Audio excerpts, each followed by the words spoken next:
à tous. Alors pour ceux que je ne connais pas, en fait, je suis François Mecker, le directeur d'Ingelios. On se présentera un petit peu plus en détail derrière. En tout cas, ravi de vous recevoir ce matin avec nos partenaires.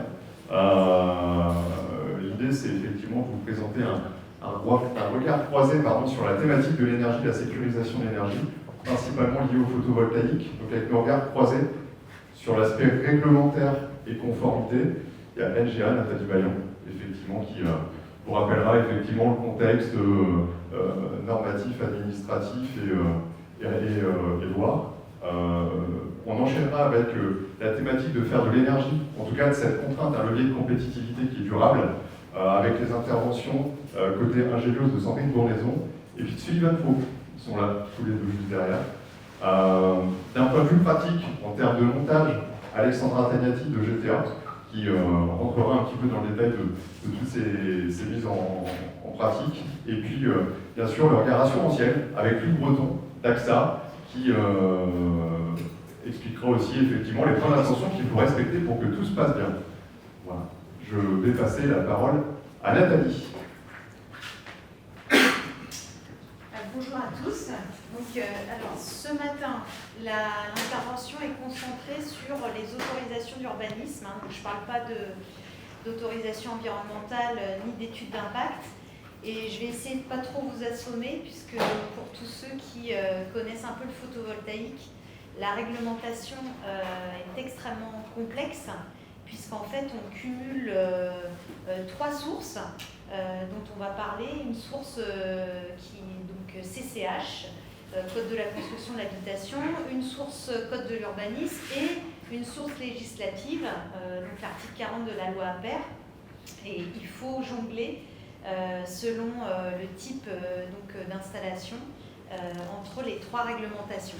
Bon, je ne commence pas par le plus fun, donc je m'excuse, mais je vais essayer d'être synthétique en tout cas pour vous apporter le maximum de renseignements.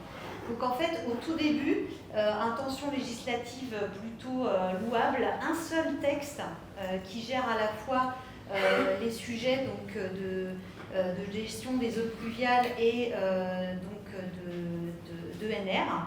C'était un seul article dans le Code de l'urbanisme, introduit par la loi Énergie et Climat en 2019, 111-18-1. Et puis là, les choses finissent par se corser avec la loi Climat et Résilience en 2021, puisqu'on a, à partir de 2021, deux sources réglementaires. Donc une source Code de la construction de l'habitation qui est relative aux bâtiments, donc aux réglementations propres aux bâtiments, et un article du Code de l'urbanisme qui est relatif aux aires de stationnement. Dans ces deux réglementations, on va avoir en fait donc, des exigences en matière d'ombrage et d'exigences donc, en matière de pose d'installation photovoltaïque, mais autres aussi, énergie renouvelable. Après la loi de 2021, loi APER, donc mars 2023, donc cette fois-ci, alors à chaque fois qu'on a une loi qui sort, on nous dit que c'est pour simplifier. À chaque fois que la loi de simplification arrive, c'est plus complexe. Donc là, on est vraiment dans manifestement dans un bourbier législatif et réglementaire qui finalement ne se simplifie jamais et qui demande du coup d'avoir une attention très particulière sur la réglementation, puisqu'il y a des lois, il y a des décrets, puis des lois qui reviennent. Donc loi APER, alors pourquoi la loi APER? C'est pour gérer les parcs de stationnement d'une superficie supérieure à 1500 m², et ça n'est pas codifié. C'est-à-dire que là, ce n'est pas le Code de l'urbanisme, ce n'est pas c'est pas le CCH, c'est l'article 40 de la loi APER qui fonctionne tout seul et qui gère donc les parcs de stationnement de plus de 1500 m². Par rapport au CCH et au Code de l'urbanisme, la différence, c'est que c'est vraiment centré sur l'ombrage, c'est-à-dire les ombrières photovoltaïques, les ENR, et on ne traite pas des gestions des eaux pluviales. Pour autant, ça va se combiner avec les exigences donc, de gestion des eaux pluviales qui relèvent de L171-4 et L111-19. Donc en fait, à chaque fois, selon le type, je vais vous parler du champ d'application après, il va falloir aller vérifier les 3 réglementations.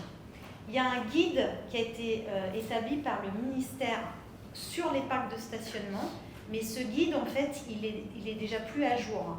Donc les tableaux ne sont plus à jour parce que vous allez voir, on a en plus la loi de simplification qui est devant le Conseil constitutionnel et on attend la promulgation de la loi, donc la loi UVART, qui vient aussi réglementer, en tout cas modifier la loi APER. Et donc, d'ailleurs, je vais vous présenter les principales dispositions. Donc ça, c'est la liste des décrets. Je ne vous fais pas le détail, mais vous aurez mes slides, donc ça vous permettra ensuite d'aller regarder un petit peu plus précisément. Après la loi APER, on a la loi DADU. Donc ça, c'est une loi qui intègre des dispositions de l'Union européenne, qui est aussi venue apporter d'autres précisions en matière photovoltaïque, à la fois sur gestion des EP et sur les toitures. Et puis, alors ça, c'était quand même très intéressant aussi, qui a décalé l'entrée en vigueur pour les très grands parcs de stationnement de plus de 10 000 m², qui a décalé l'entrée en vigueur de l'obligation de prévoir donc des panneaux solaires sur les très grands parcs de stationnement. Et la dernière en date, donc on l'appelle la petite loi, parce que tant qu'une loi n'est pas promulguée, on l'appelle petite loi. Donc simplification de l'urbanisme et du logement. Alors là, on dit simplification, c'est toujours sauf que c'est pas du tout simplifié. Loi UVART, alors cette fois-ci, je vous présente un petit peu plus les innovations, puisque là, on est vraiment sur du neuf. La première vraie innovation qui est vraiment importante, c'est une disposition dérogatoire dans le code de l'urbanisme qui va permettre en fait à l'autorité en charge de la délivrance des autorisations d'urbanisme de déroger à toutes les règles du PLU pour autoriser des installations photovoltaïques. Donc, avant, dans le code de l'urbanisme, on avait une disposition qui permettait de déroger aux règles relatives à l'aspect extérieur des constructions pour autoriser l'implantation en toiture d'éoliennes, de panneaux photovoltaïques, mais c'était centré sur l'aspect extérieur. Maintenant, cette disposition législative, elle est intéressante parce que un maire ou donc l'État, selon son degré de compétence, ne pourra plus refuser donc, des ombrières, des installations NR en toiture, donc de manière générale tous ces dispositifs au nom du PLU. Donc on a cette dérogation qui dit nonobstant toute disposition contraire du PLU, un peu comme on peut le rencontrer sur les aires de stationnement pour les logements, un permis ne peut pas être refusé, que ce soit un permis de construire ou une déclaration préalable, en raison des règles du PLU. Donc ça, c'est la vraie innovation de la loi UVART, c'est qu'on va avoir cette disposition. Alors maintenant, après, ça dépendra bien sûr de l'élu local, de sa capacité à appliquer une règle dérogatoire. Et puis bien sûr, il y a toujours des exceptions donc, qui vont être soit liées à la protection patrimoniale, soit à un niveau de risque donc, qui empêchera d'appliquer cette disposition. Mais en tout cas, c'est le vrai apport de UVART, c'est celui-là. L'autre vrai apport de UVART, c'est... Oui, est-ce que ça concerne le logement ou tout le cas? Ah là, c'est pas le logement, c'est... Là, le premier article... Non, c'est la simplification dont vous parlez. Ah, non, justement, elle s'appelle simplification du droit de l'urbanisme et du logement. Donc, en fait, vous avez à la fois des dispositions dans cette loi sur le logement et puis sur beaucoup de choses aussi, donc, notamment sur le photovoltaïque, ça concerne la réglementation des bâtiments d'activité, des aires de stationnement. Donc, cette disposition-là, elle est spécifique aux ENR et donc elle est vraiment très importante. L'autre vrai apport de cette loi, c'est la possibilité de combiner sur les grands parcs de stationnement. Donc avant, sur la moitié de la superficie du parc, donc, il fallait faire du photovoltaïque ou de l'ENR qui produit le même résultat. Maintenant, ce n'est plus 50%, mais le maximum requis, c'est 35%. C'est-à-dire que vous allez pouvoir combiner à la fois le photovoltaïque et l'ombrage naturel avec des arbres. Donc, c'est 3 arbres par une place de stationnement. mais en tout cas, vous pourrez dans les 50%, donc la moitié de la superficie du parc, avoir 35% en ombrière photovoltaïque et 15% en ombrage, donc avec des arbres. Avant, c'était 50%, donc là, il y a une mixité qui est proposée par cette loi, et c'était pour répondre à une demande des opérateurs qui étaient un peu effrayés par les 50%. Voilà. Ensuite, donc effectivement, on peut utiliser un autre dispositif que celui des ombrières photovoltaïques. Un report supplémentaire aussi pour les très très grands parcs de stationnement, donc de plus de 10 000 m², en cas d'achat d'équipements à haut rendement. Donc je ne sais pas si vous allez en parler ensuite vous, mais quand on achète des équipements à haut rendement sur le solaire, effectivement, on a des reports d'entrée en vigueur des lois. Parce que vous verrez, je ne vais pas rentrer non plus dans le détail, mais il y a certaines réglementations en fait qui, dans le temps, sont décalées pour permettre aux propriétaires de s'organiser. Mais ça aussi, ça change en permanence. C'est-à-dire qu'on a tous les ans, on a un texte qui reporte les dates, qui ajoute des exceptions, des exonérations, donc il faut vraiment être très attentif. Alors, on commence, donc j'essaie d'être très synthétique et rapide. Donc, ce qu'il faut retenir, c'est qu'on a deux types de réglementations. Des réglementations qui sont liées aux bâtiments et avec leurs aires de stationnement, et une réglementation propre aux aires de stationnement. Pour les bâtiments, c'est l'article 171-4 du Code de la construction et de l'habitation, donc qui gère les constructions de bâtiments ou de parties de bâtiments, et on a le 171-5 qui, lui, s'applique aux immeubles existants. C'est-à-dire que l'obligation de réaliser donc, des dispositifs de perméabilité, d'infiltration, évaporation et des ENR, en fait, est obligatoire à la fois pour les nouvelles constructions, mais aussi pour les existants, donc avec, pareil, une entrée en vigueur décalée.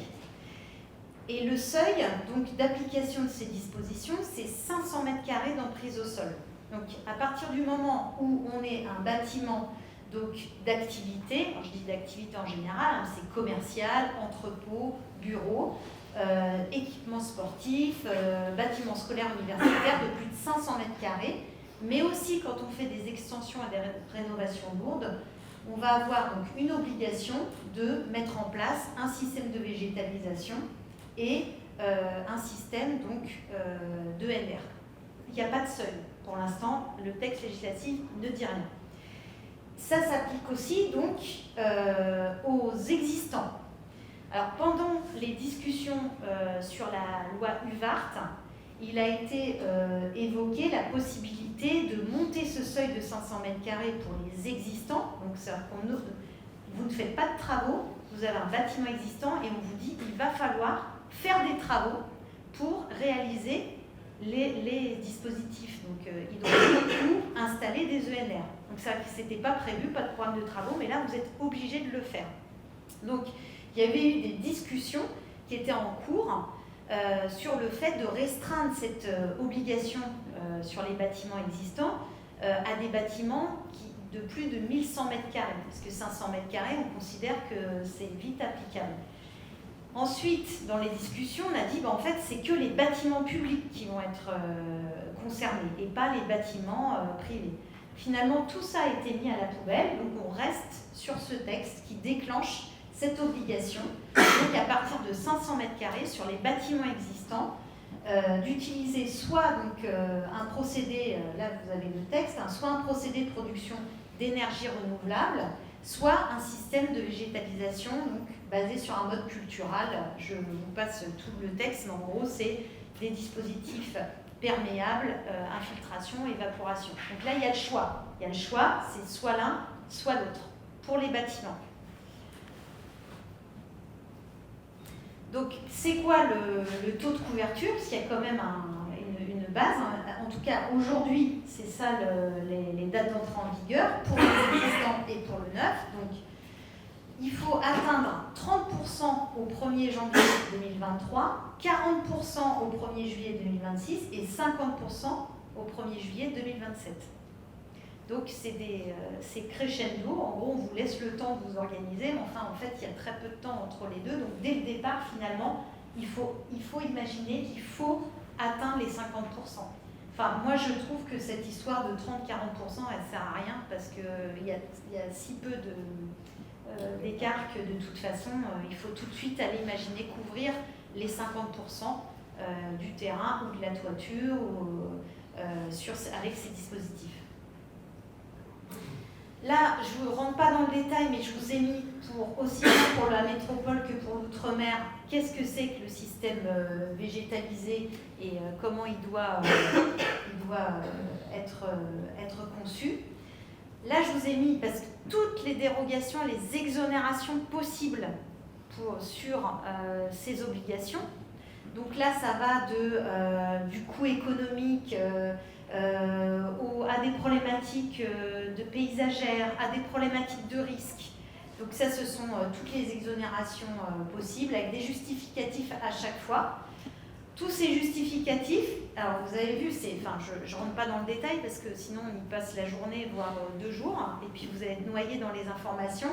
Mais en tout cas, sachez que quand vous déposez votre dossier de permis de construire, toutes ces dérogations-là, elles sont dans le formulaire.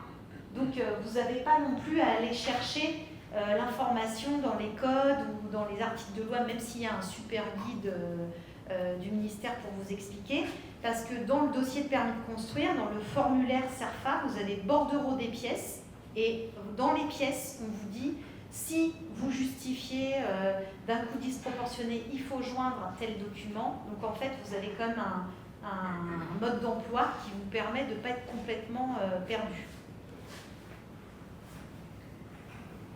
Donc on arrive aux obligations spécifiques au parc de stationnement. Donc là, on a des législations différentes. Ce qu'il faut retenir, c'est que pour les parcs donc supérieurs à 500 m², c'est l'article du Code de l'urbanisme. Donc là, c'est très simple.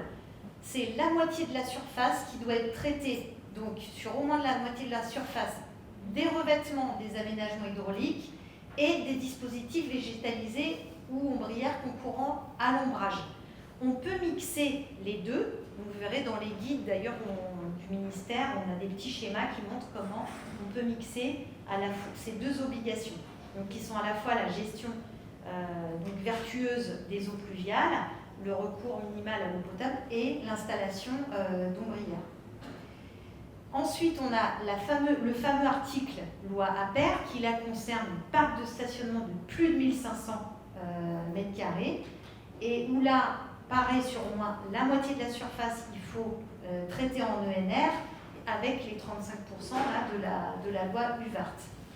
Et il est possible sur les grands parcs de mutualiser avec des parcs adjacents. Et puis effectivement, on peut mettre d'autres procédés que le photovoltaïque si on produit les mêmes résultats. Moi, je n'ai pas de retour sur d'autres types d'ENR qui pourraient avoir le même résultat que le solaire. Ça, je vous laisserai faire, c'est vous les techniciens, mais moi, j'ai pas forcément de recul là-dessus. Et puis après, il y avait un article 101 de la loi climat et résilience qui concerne les parcs de stationnement en renouvellement, mais maintenant, ça va être intégré aussi à l'article législatif. Donc, oui. J'ai vu dans le premier cas, tu mets les 500 m² ouverts au public. Oui. C'est-à-dire que si c'est des stationnements privés, à usage privé pour juste les utilisateurs de l'immeuble et qu'il n'y a pas de notion d'ouverture au public, on est quand même tenu de respecter... en fait, alors, c'est là où il faut combiner... Alors, attends, je pense que j'ai un petit tableau qui va résumer tout ça. Alors, donc... Mince, c'est pas le bon truc. Pourquoi je vais peut-être avec la souris?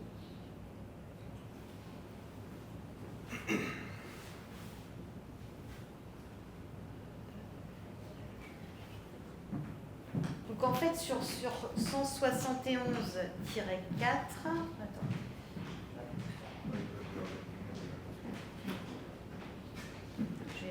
Je suis navrée, là j'ai un peu du mal avec j'en dis là. J'essaie de me remettre en haut de mes slides. Tu voulais revenir en arrière comme ça? Ouais, encore après. Je remonte encore. Ouais. Encore? Encore? Non, attends, je vais y arriver.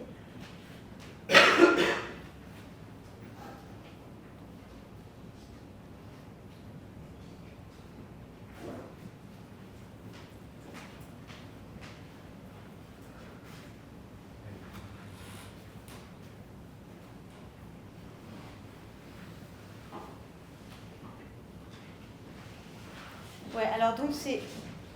oui, alors en fait, si tu veux, tu as les parcs de stationnement non couverts, donc là, tu n'as pas de critères d'ouverture au public, et ensuite, tu as les nouveaux parcs de stationnement extérieur ouverts au public. Parce qu'en fait, ça traite à la fois des parcs de stationnement privés, liés au bâtiment ou non liés au bâtiment, et puis ceux qui sont ouverts au public, donc ça, on est plutôt sur des hôpitaux ou des centres commerciaux, voilà. Mais c'est pas parce que on n'est pas ouvert au public qu'on n'a pas à appliquer les règles. Donc, mais c'est parce que le texte, en fait, il vise les deux. Donc, tu as plus, le plus, ça te montre que tu fais les deux. Là, donc, je vous ai fait plusieurs tableaux pour vous expliquer à chaque fois ce que vous appliquez en fonction des configurations. Sous les 500 mètres, entre 500 et 1500 et au-dessus des 1500. Donc, pareil, je ne rentre pas dans le détail parce que tout le monde doit avoir le temps de discuter, mais mes slides sont à jour de la dernière loi qui n'est pas encore entrée en vigueur. Donc, normalement, vous avez tout ce qu'il vous faut. Donc là, c'est sur les parcs de stationnement, alors on dit associés au bâtiment 171-4, puisque là on liste CCH et Code de l'urbanisme. Et puis ensuite, vous avez tout ce qui concerne les parcs existants, puisqu'en fait, pour les parcs existants, on ne va pas avoir les mêmes réglementations selon que c'est un nouveau contrat ou qu'on le renouvelle. Donc il y a des dates d'entrée en vigueur, pareil, qui sont différentes. Voilà. Je vous ai remis les critères d'exonération quand on est sur les parcs de plus de 1500 m². C'est exactement les mêmes que pour la loi APER en fait. Enfin, il y a quelques petites distinctions, mais vous voyez, pareil, en fait, selon pour la pose de panneaux solaires, vous allez avoir des exonérations qui sont un peu logiques. C'est-à-dire soit parce qu'il n'y a pas assez d'ensoleillement, soit parce qu'il y a un critère, il y a un risque. Donc, notamment, vous voyez, dès qu'on est à côté d'un aéroport ou à côté d'une installation classée qui présente des risques, les obligations ne vont pas s'appliquer puisque le but, c'est pas de créer des risques d'incendie. Oui ? Excusez-moi, du coup, j'ai une question. Et quand le bâtiment est lui-même ICPE ? Là, alors, quand il est ICPE, donc vous avez la loi, la DADU plus la loi UVART qui viennent là-dessus, qui liste des types d'ICPE qu'on considère comme dangereuses et qui du coup ne peuvent déroger. C'est juste au-dessus de la zone qui est classée ? Non, il y a aussi, dans les périmètres, on peut aussi, quand il y a des zones de servitude de risque autour de l'ICPE, il y a des distances à respecter.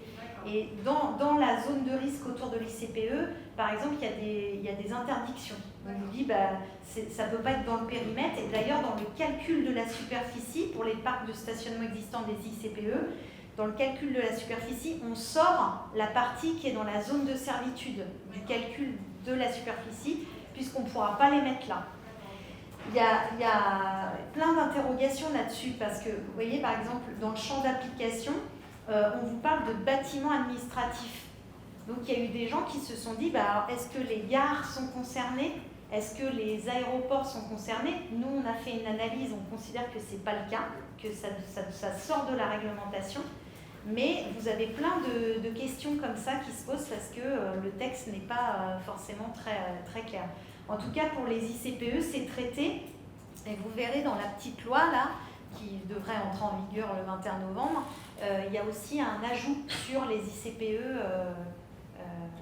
dangereuses. Quand vous dites 21 novembre, c'est demain ?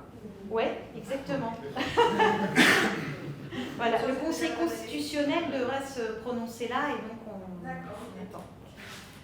en tout cas, il n'y a pas de saisine sur ce sujet précis. Donc pareil, champ d'application, exemption, il y a des dispositions spécifiques en Outre-mer, les seuils sont relevés. Et puis je vous fais un tout petit point et après je passerai la parole parce que chacun doit s'exprimer sur les autorisations d'urbanisme. Le guide prévoit un tableau, le guide du ministère en ce moment prévoit un tableau sur le champ d'application. Il n'est plus du tout à jour, donc celui-là il ne faut pas en tenir compte. Donc aujourd'hui vous avez un système de dispense d'autorisation en dehors des sites patrimoniaux, donc à bord des monuments historiques, SPR et autres, lorsque l'ouvrage de production d'électricité pour les installations solaires au sol et pour les ombrières qui intègrent un procédé de production ENR s'il est inférieur à 1,80 et si la puissance de crête est inférieure à 3 kW. Donc en dessous, c'est dispensé d'autorisation, c'est-à-dire de déclaration préalable et de permis de construire. Quand on est au-dessus, c'est déclaration préalable, toujours sauf périmètre des abords, MH, SPA.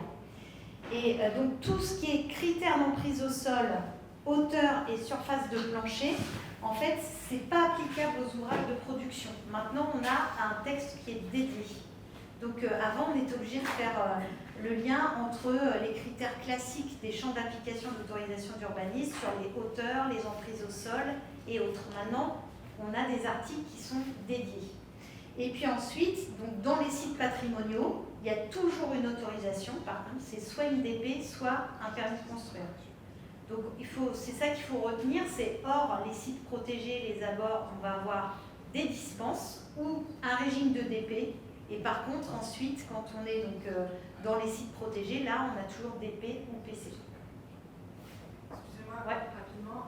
Si la BF a donné un avis conforme, est-ce que la mairie ou l'autorité qui délivre le permis peut s'opposer quand même ? Non.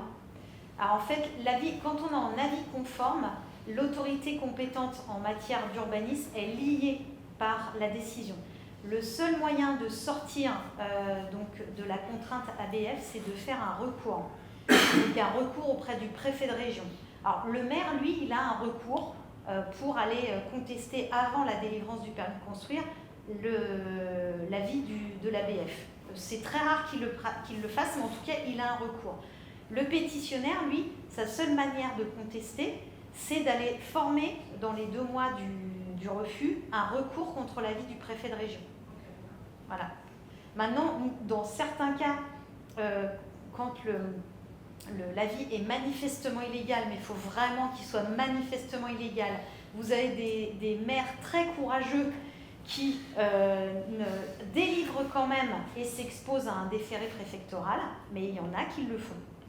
Mais c'est vraiment un cas très rare. C'est des courageux. Voilà, je suis désolée, j'étais très vite, mais vous avez tout dans les slides, et puis voilà. Je rajouterais que dans le petit sac que vous avez le book d'Ingélios, et par typologie de projet, en fait, vous avez des petits schémas assez simplifiés, qui vous permettent de comprendre les grandes lignes de la réglementation. Évidemment, après, vous pouvez nous solliciter, et on travaillera avec Nathalie pour rentrer beaucoup plus dans le détail, parce que vous avez compris qu'il y a plein de particularités partout. La réglementation, elle est extrêmement complexe, avec un certain nombre de textes croisés, et des champs dérogatoires qui peuvent s'appliquer. Je vais laisser Sullivan et Sandrine prendre la suite pour justement rebondir sur de cette contrainte réglementaire, comment faire un levier de compétitivité. Merci Nathalie, merci François. Oui, alors merci à Nathalie de nous avoir fait un joli résumé de cette partie un peu ardue pour débuter. Moi je suis Sandrine Maison, je représente Ingélios et je vais vous parler de comment ces obligations en solarisation, on va tâcher d'en faire un levier de compétitivité pour vos bâtiments et pour valoriser votre patrimoine immobilier. L'idée de notre présentation, c'est de vous montrer que certes, on a des contraintes réglementaires, mais qu'en réalité, on peut tout à fait réussir à travailler ces contraintes de telle manière à valoriser votre patrimoine, à travailler la performance énergétique de vos bâtiments. L'objectif, c'est que je vous donne quelques éléments chiffrés pour mieux comprendre ce qu'on est en capacité de faire quand on étudie un projet photovoltaïque sur bâtiment ou sur des surfaces de stationnement, et pour pouvoir partir avec la conviction qu'il y a certainement une opportunité à étudier ces projets au-delà de cet aspect réglementaire. Avant d'entrer dans le détail, tu as un micro, Sylvain. Ouais. Avant d'entrer dans le détail, Sylvain va vous dire quelques mots sur le groupe Siliceo dont fait partie Ingenios. Bonjour à tous, donc moi Sylvain, je suis responsable du développement d'Ingenios. Ingenios, on fait partie du groupe Siliceo. C'est un groupe qui est maintenant un acteur majeur des énergies renouvelables et du photovoltaïque en France. On existe depuis 2009, donc 16 ans, ce qui est relativement vieux, on peut le dire, dans ce monde-là. Ce qui gage quand même une expertise particulière. On est présent sur toute la France et on est basé plutôt dans le quart nord-est historiquement. On a installé l'équivalent de 350 MW, alors ça ne parle pas forcément comme ça énormément, mais c'est globalement l'équivalent de la consommation d'une ville comme Rennes. Donc ça commence à faire quelque chose. Et on a développé une petite centaine de projets industriels et tertiaires dont on va parler en partie aujourd'hui. Sur nos métiers au sein du groupe Siliceo, quelques mots pour que vous sachiez qui on est clairement. En matière de photovoltaïque, il y a plusieurs métiers autour d'un projet. Un projet, c'est pas simplement un chantier. En phase amont, souvent on rencontre un bureau d'études. Alors Ingenios, c'est un bureau d'études spécialisé dans le photovoltaïque qui va vous aider à prédimensionner votre projet, à réfléchir à la valorisation de votre énergie de manière à faire plus qu'un projet technique, aussi un projet rentable et un projet financièrement tout à fait viable. Intervient après Siliceo, l'entité historique du groupe. Siliceo, c'est un installateur photovoltaïque qui vous accompagne dans la réalisation de vos projets. Et dans toutes les étapes administratives un peu lourdes, comme on le verra sur ces projets. Et puis, une fois les installations mises en service, on a Visionnaire. Visionnaire, c'est notre entité qui se charge de la partie exploitation et maintenance et qui ne travaille pas que pour le compte d'installation réalisé par Siliceo, mais aussi pour des grands comptes à l'échelle nationale, avec une vraie expertise sur ces sujets-là. Pour vous présenter rapidement une petite partie de l'équipe d'Ingenios, donc François, vous l'avez vu, directeur, un peu le capitaine du navire, on va dire. Moi-même, comme responsable du développement, j'essaie d'être un peu le lieutenant de tout ça. Et puis Paul, qui est présent ici, qui est un petit peu notre référent technique sur les différentes typologies d'installation. Et puis en tout, Ingenios, on est une quinzaine de collaborateurs, en grande majorité ingénieurs. Et on se répartit le boulot entre de la conception technique pure, de la valorisation de l'énergie, du pilotage de projet, etc. Alors, on va rentrer un peu plus dans le dur. Quand on parle obligation solarisation, la question c'est où mettons nos peines. 4 grands items, 4 grands supports. Tout d'abord la partie toiture avec 2 typologies de toitures différentes. D'une part les toitures plates et d'autre part les toitures bac acier. Alors les toitures plates, elles offrent l'avantage d'être assez modulables en termes d'orientation et de pente. C'est des toitures qu'on va équiper avec des petites installations sur chevalet qui vont être thermosoudées ou lestées. Et on va pouvoir aller chercher des orientations différentes en fonction de l'objectif du projet, soit s'orienter plein sud, soit s'orienter est-ouest, en fonction du fait qu'on cherche à maximiser la rentabilité, le rendement solaire, ou qu'on cherche à plutôt travailler sur la question de l'autoconsommation.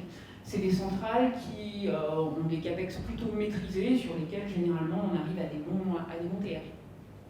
Les toitures bac acier, c'est des toitures qu'on trouve aussi dans la partie bâtiments industriels et commerciaux. Alors je dirais c'est la toiture plate mieux en mieux, puisqu'on est carrément sur du système plug and play, très facile en termes de déploiement, et du coup des capex qui pour le coup sont vraiment réduits. Et là on arrive à des ROI qui sont assez rapides.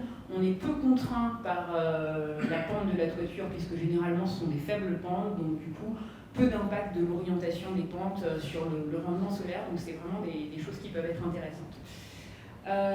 Les ombrières de parking, on parlait des obligations de solarisation sur la partie stationnement.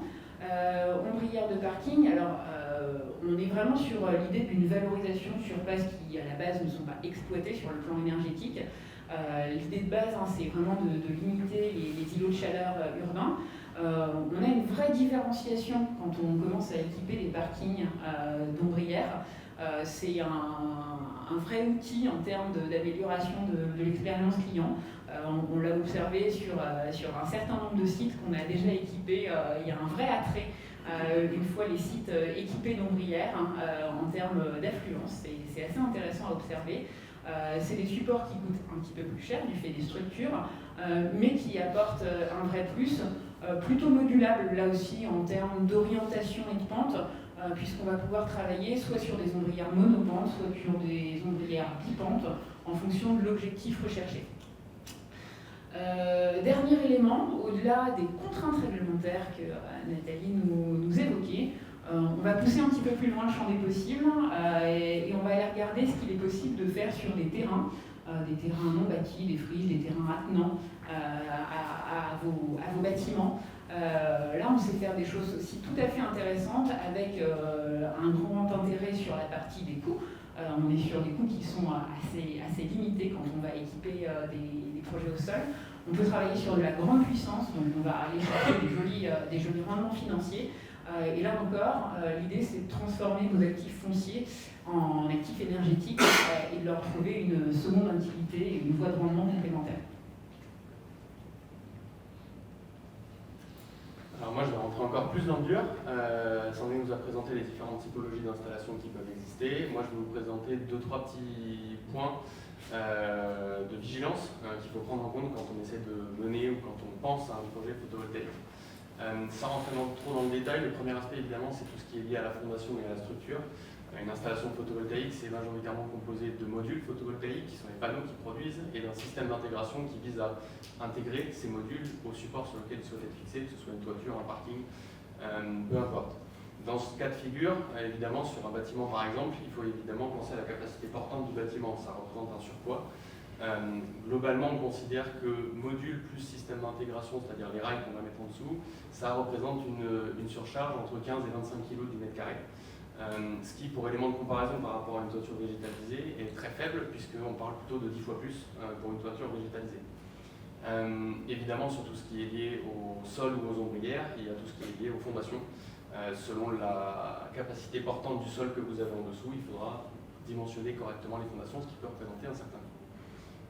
Les notions d'étanchéité, là c'est plutôt pour les installations en toiture.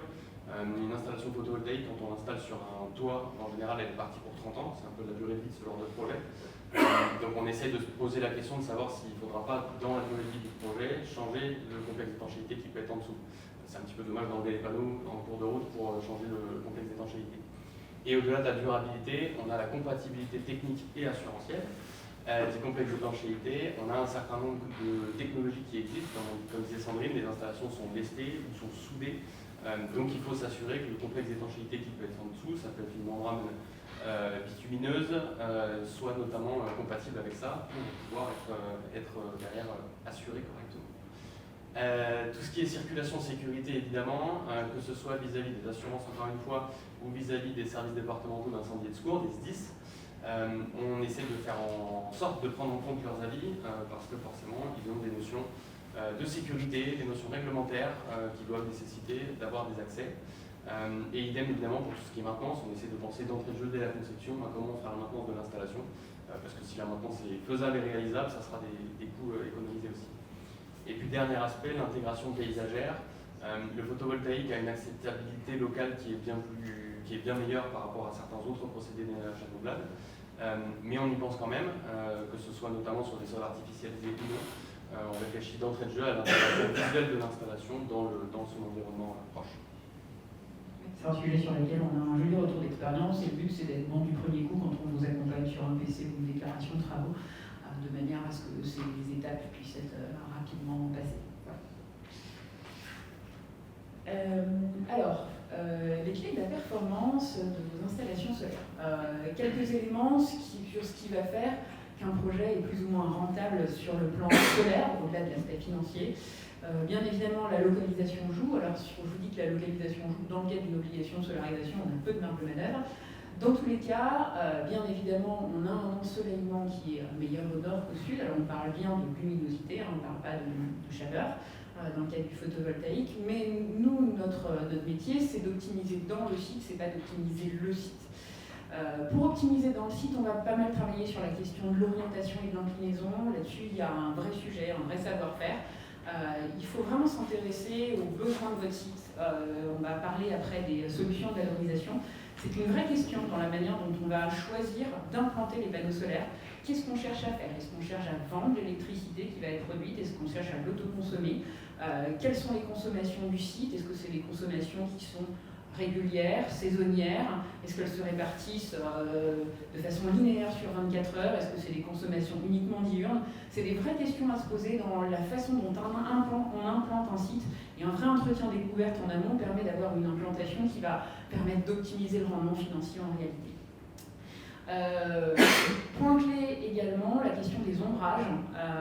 Bien évidemment, si on a des contraintes d'ombrage, on va avoir un site qui va avoir un rendement plus faible. Là-dessus, une analyse 3D est vraiment indispensable, surtout quand vous êtes dans des environnements urbains où on peut aller trouver des bâtiments attenants qui peuvent être de hauteur plus importante, des arbres, voilà. Donc ça, c'est vraiment aussi l'expertise d'Angelidos, c'est de savoir faire la différence dans la manière dont le projet est réfléchi, de manière à aller chercher vraiment le meilleur du rendement possible sur un site donné. Ivan, je te laisse nous parler d'un point important, la partie CAPEX. Combien ça coûte? Tout à fait, ça y est.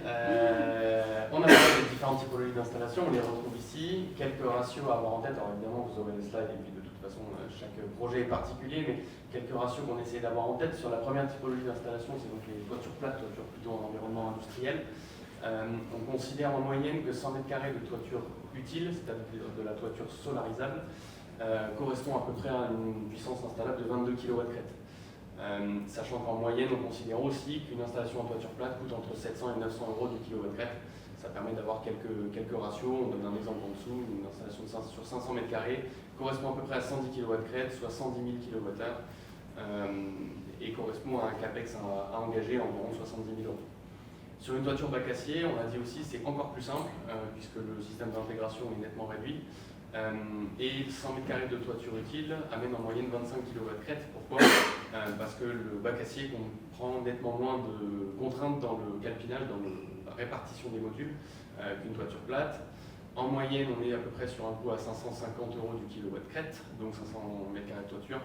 Correspond à peu près à 125 kW installés, 125 000 kWh. Pourquoi on fait ce ratio kW/kWh? On considère qu'un kW installé, c'est à peu près 1000 kWh d'énergie produite à l'année. C'est un ratio que vous pouvez mettre comme ça dépend évidemment d'où c'est, de l'orientation, etc. Mais ça permet d'avoir un sur les ombrières de parking, évidemment, c'est l'installation la plus chère pour cause de la structure métallique qui existe. 100 m² de place et de voirie, ça correspond à peu près à 4 places de parking et les voiries associées, puisque dans la loi verte, on parle bien sûr des aires de stationnement pur et dur, mais aussi des voies de circulation autonomes. 4 places correspond à peu près à 10 kW, sachant que 10 kW, c'est environ 1300-1500 € du kW. Donc vous avez l'exemple du parking en dessous. Et sur la partie terrain et friche, 1000 m² au sol, globalement, alors c'est une coquille, c'est pas 1000, c'est 10 000 m² au sol. 10 000 m² au sol, 1 hectare, globalement, correspond à 1 MW. Vous pouvez à peu près faire ce ratio-là aussi. Et on est sur des CAPEX à engager entre 550 et 700 € du kW. Alors c'est toujours, ça dépend toujours du sol, de sa résistance, etc. Mais globalement, c'est ça les ordres de grandeur. Sachant que sur une installation de ce type-là, on garde à peu près les mêmes productibles et des CAPEX qui sont relativement réduits aussi. 2500 du coup aussi sur la partie salle. Juste pour se redonner des ordres de grandeur, on parle de kilowatts-crête, de kilowattheure, on est un peu dans notre jargon. Sullivan nous disait un produit type de 1000, ça permet d'avoir de bonnes bases de réflexion. Juste pour resituer les choses, la consommation moyenne d'un foyer en France, ça doit être de l'ordre de 3500-4000 kWh. Sachant que quand on est plutôt sur une maison individuelle et qu'on commence à engager l'électrique, on va plutôt monter à 15 000, 20 000 kWh de consommation. Ça permet déjà de vous donner des ordres de grandeur. Là, on parle en centaines de milliers de kilowattheures, donc on est déjà sur des productions électriques qui sont assez conséquentes pour vous permettre de vous projeter un petit peu mieux. On va parler valorisation et modèle économique. Le nerf de la guerre, qu'est-ce qu'on fait de cette énergie qu'on produit? Historiquement, en France, le photovoltaïque s'est développé autour de la vente totale. Globalement, on se souciait peu de ce qui se passait par rapport à l'énergie produite sur nos installations photovoltaïques. on partait du principe qu'on avait la possibilité de bénéficier d'une obligation d'achat, ce qui faisait que globalement tous les kilowattheures étaient réinjectés sur le réseau, de telle manière à ce qu'on ait un tarif garanti du kilowattheure indexé sur l'inflation sur 20 ans. Ces jolis dispositifs, ils existent depuis une bonne quinzaine d'années. Et ils ont permis l'essor du photovoltaïque en France. Ils ont aussi permis d'avoir un essor au niveau mondial de la filière photovoltaïque et de permettre aux coûts d'installation se réduire très nettement. Et la réduction des coûts d'installation, elle nous a permis d'arriver à un truc extraordinaire, c'est ce qu'on appelle la parité réseau. Et la parité réseau, c'est le fait de se dire qu'on a une énergie solaire qui est tout à fait compétitive par rapport à l'énergie que vous achetez sur le réseau.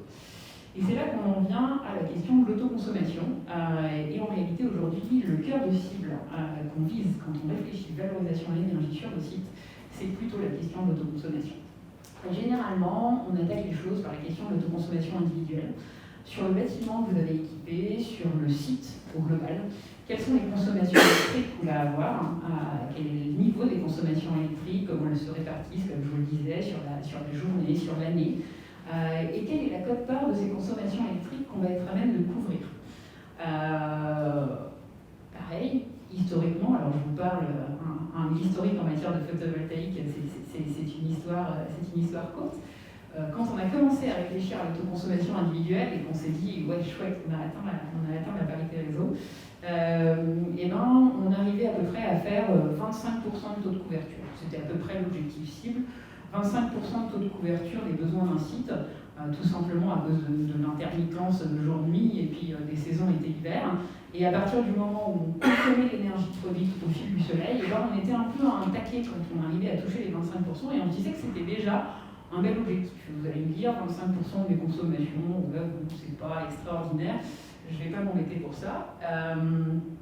Et puis est arrivé récemment des solutions de stockage qui, elles aussi, ont vu leur coût largement diminuer.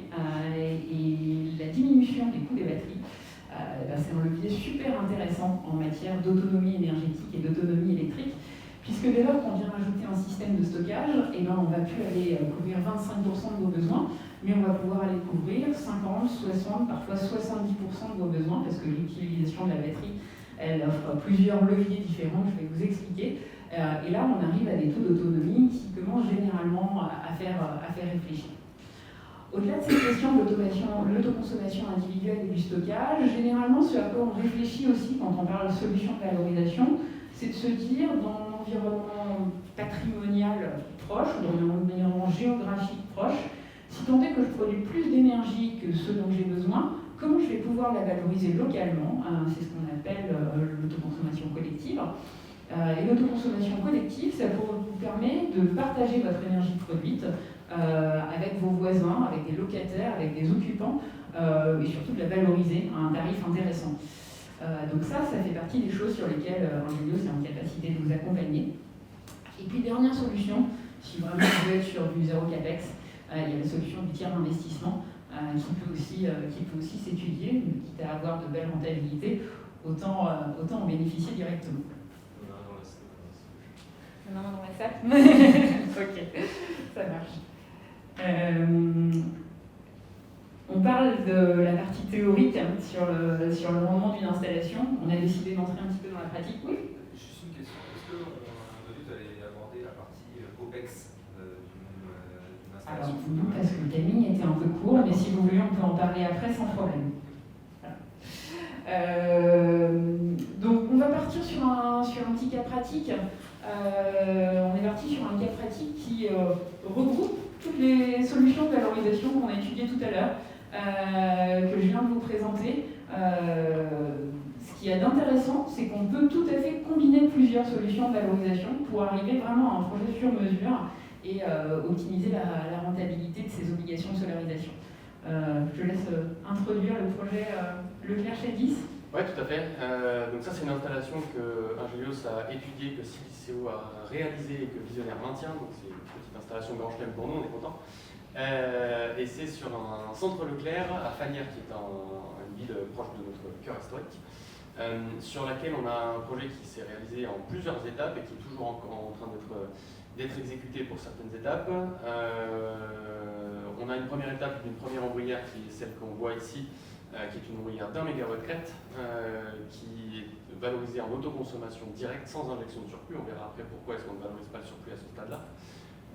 L'ombrière numéro 2 qui correspond à la deuxième tranche sera une extension de cette ombrière-là de 2 MW crête supplémentaires, à laquelle on va ensuite partir sur une première phase de batterie, une deuxième phase de batterie et pour terminer tout ça, une autoconsommation collective. C'est un projet assez complexe qu'on va essayer de vous résumer parce que c'est un super cas d'école. Donc on va essayer de présenter tout ça. Alors, notre centre Leclerc. Consommation initiale du centre Leclerc, c'est conséquente. 4 580 000 kWh à l'année, voilà, ça vous donne des ordres de grandeur. Ça représente à peu près 1000 foyers à l'année. Le premier projet qu'on a étudié pour ce centre Leclerc, c'était avant la guerre en Ukraine, à un moment où le prix de l'électricité était globalement raisonnable. Et puis pendant l'étude du projet, voilà, il y a eu un petit contexte qui a fait que notre client a vu ses coûts d'électricité augmenter très fortement, ce qui a accéléré sa prise de décision. Sur cette première tranche, on a fait 11 ombrières que vous voyez à l'écran, donc 1 méga. On a couvert 6 000 m². Ces 11 ombrières ont permis d'avoir à peu près 1 gigawattheure de production annuelle. Et donc là, on est vraiment sur de l'autoconsommation totale de l'énergie produite. On a mis un peu de graphique. Tu nous dis où on en est en termes d'autoprod à l'issue de ce premier projet? Ouais, donc globalement, on voit qu'on produit à peu près 21% de la consommation du site, c'est le chiffre que vous avez ici. Donc c'est quand même, on se rend compte que quelqu'un qui installe 1 gigawattheure de production ne produit que 21% de sa consommation. On se rend compte de la consommation du site. Effectivement. Et donc là, oui, comme nous le disait tout à l'heure Sullivan, on a fait le choix de ne pas valoriser, ou en tout cas de ne pas produire 8% du potentiel du projet, tout simplement parce qu'on parlait OPEX, en l'occurrence on avait des coûts de raccordement et des frais de fonctionnement sur cette partie raccordée qui rendaient l'opération inintéressante sur le plan financier, donc on a préféré voilà, bloquer cette part de production. En milieu urbain, installer 1 MW crête, c'est déjà une belle installation. On verra après que ça va être encore plus peu ou après. Donc parfois, quand on a du surplus comme ça en petite quantité, le choix économique peut être simplement de ne pas le valoriser, de ne pas l'utiliser. Donc on va installer un bridage dynamique sur la centrale pour être précis, qui va permettre en fait de raisonner la centrale pour se limiter à ce qui peut être consommé sans aller chercher la production supplémentaire. Alors, deuxième tranche, un client a vu quel était l'écart sur sa facture d'électricité, il s'est dit qu'il lui restait un petit peu de surface de parking, et du coup on a posé les chiffres pour voir ce qu'il était possible de faire. Donc 2 MW crête complémentaires, l'ombrière, donc 9 000 m², donc à peu près 2 gigawattheures de production. Là encore, le but est d'autoconsommer et on a du surplus. Et là, on commence à avoir un surplus un petit peu plus conséquent. Et la question, c'est qu'est-ce qu'on fait de ce surplus de manière à le valoriser de la façon la plus pertinente possible. En termes d'autoprod, on monte un petit peu. On est passé de 21. On est passé de 21 à 37%, donc ça commence à devenir une part un peu plus conséquente. Ce qui est intéressant là, c'est de voir que par contre 47% de la production devient un surplus. Donc là, on n'est pas sur les 8% supplémentaires, on ne peut pas se permettre de se dire qu'on sacrifie 47% de la production. Donc la question se pose de savoir qu'est-ce qu'on en fait. Et là, dans notre réflexion, on s'est dit pourquoi pas des batteries. Alors, quand je dis pourquoi pas des batteries, on est quand même sur 4 giga de batteries, donc on est déjà sur du pourquoi pas des batteries conséquentes. Première idée quand on installe les batteries, c'est de se dire on produit du surplus en journée, on a des besoins qui vont au-delà de la couverture en termes d'ensoleillement. On va venir utiliser ce surplus de production pendant à d'autres moments, donc plus tôt le matin, plus tard le soir, de telle manière à aller couvrir une amplitude horaire plus importante et donc du coup à avoir un taux d'autoproduction qui soit optimisé. Donc ça c'est la réflexion numéro 1 sur la partie batterie. Réflexion numéro 2 sur la partie batterie, moins classique mais qui est intéressante. Un tout petit peu plus complexe entre guillemets. Comme beaucoup de sites, c'est un site qui a une facture d'électricité qui est décomposée ce qu'on appelle en 4 cadrans, donc heure plein hiver, heure creuse l'hiver, heure plein été, heure creuse été. Ça c'est propre à chacun, mais chacun a ses tarifs d'achat d'électricité qui en l'occurrence pour ce site-là sont assez élevés pour la partie notamment heure pleine hiver. Et c'est là qu'il y a une réflexion qui est arrivée, qu'on présente ici, de se dire que les batteries, une fois qu'elles sont reliées correctement, on peut les utiliser pour charger ces batteries depuis le réseau en heure creuse la nuit, du coup par conséquent. Ça permet donc de recharger sa batterie, de créer une réserve d'énergie à un coût qui est très réduit, puisqu'on voit l'écart de prix entre les heures pleines hiver et les heures creuses hiver, qui est quand même assez démesuré. Une fois qu'on a les batteries stockées, chargées la nuit, l'idée étant ensuite de les décharger au moment fort, là où on repasse cette fois-ci en tarif heure pleine, pour limiter le sous-tirage réseau à ce moment-là. Et on va voir l'écart financier que ça peut représenter d'être sur ce niveau d'optimisation. Est-ce que tu peux juste nous donner un peu de notion de LCOE, de coût de revient à kilowattheure solaire, pour qu'on puisse avoir un point de comparaison par rapport aux heures pleines hiver de notre client en l'occurrence? Oui, le coût de revient global sur un projet de ce type-là, d'un kilowattheure, il est aux alentours des 8 centimes sur un kilowattheure photovoltaïque. Donc souvent, c'est un coût de revient qui est clairement compétitif par rapport à vos tarifs heure pleine, parfois à vos tarifs heure creuse, tout dépend comment est fait votre contrat d'électricité.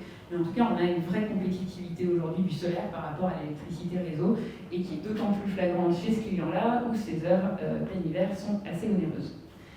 Après ces deux niveaux d'optimisation sur la partie batterie, on arrive aux 50%, un pourcentage quand même plutôt intéressant. On arrive à couvrir 50% des besoins du site avec le déploiement des 3 mégas d'ombrières et donc des 4 mégas de batterie. Mais ce qui est d'autant plus intéressant et impressionnant sur un site comme celui-ci, c'est de voir la baisse de la facture d'électricité de notre client. Alors c'est son gros point de satisfaction, c'est de se dire au-delà du fait que je suis autonome à hauteur de 50%, je payais 750 000 € de facture d'électricité à l'étape initiale et aujourd'hui je suis passé à 200 000 € d'électricité réseau, plus un petit surplus, étant donné qu'on a du surplus, pourquoi pas le valoriser en autoconsommation collective et aller le vendre aux voisins ou aux locataires tout simplement de la galerie marchande, et ce surplus, j'ai gagné un chiffre d'affaires de 82 000 €. Donc voilà, c'est pour vous montrer sur un cas d'école où on vient juxtaposer un certain nombre de solutions de valorisation, ce à quoi on peut arriver.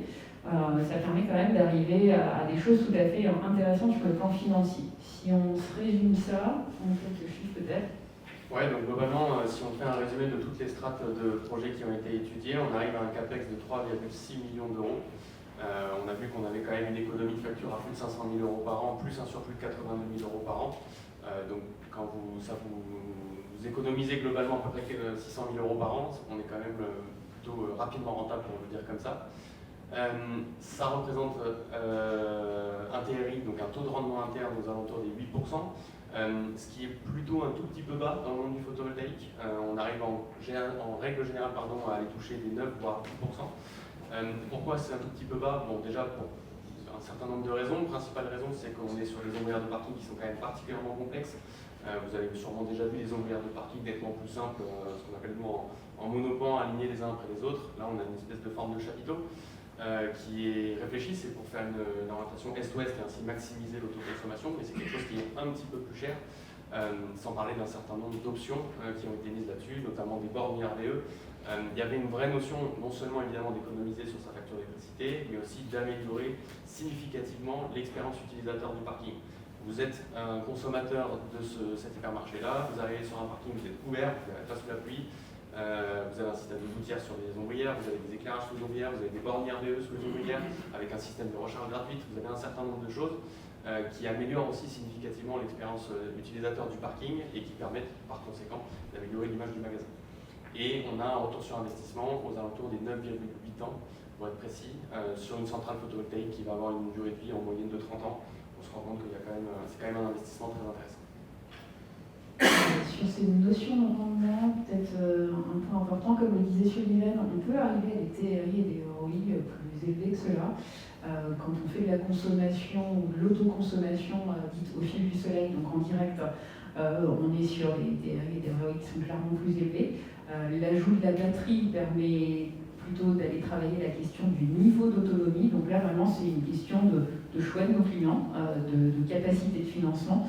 Et puis de projection par rapport à l'évolution des coûts énergétiques, quelle est la mainmise qu'ils veulent avoir sur la stabilité de leur charge. Donc ça c'est une vraie stratégie dans laquelle bien évidemment on est en capacité de vous orienter. Juste sur cette question de l'expérience utilisateur, je repasse la main sur la suivante, mais sur la question de l'expérience utilisateur, assez intéressant. C'est un site que je connais plutôt bien. C'est drôle parce que cette partie de parking, la première partie du parking sur laquelle on a fait le premier méga, c'était une partie de parking qui était très peu utilisée historiquement. Parce que c'était pas là que se situait l'entrée principale, en tout cas l'accès préféré des consommateurs qui viennent dans ce centre commercial. Et ça a complètement changé le flux au niveau de la galerie marchande, puisque globalement aujourd'hui, Brière est toujours pleine en termes de places de stationnement. C'est les places de stationnement qui sont choisies les premières.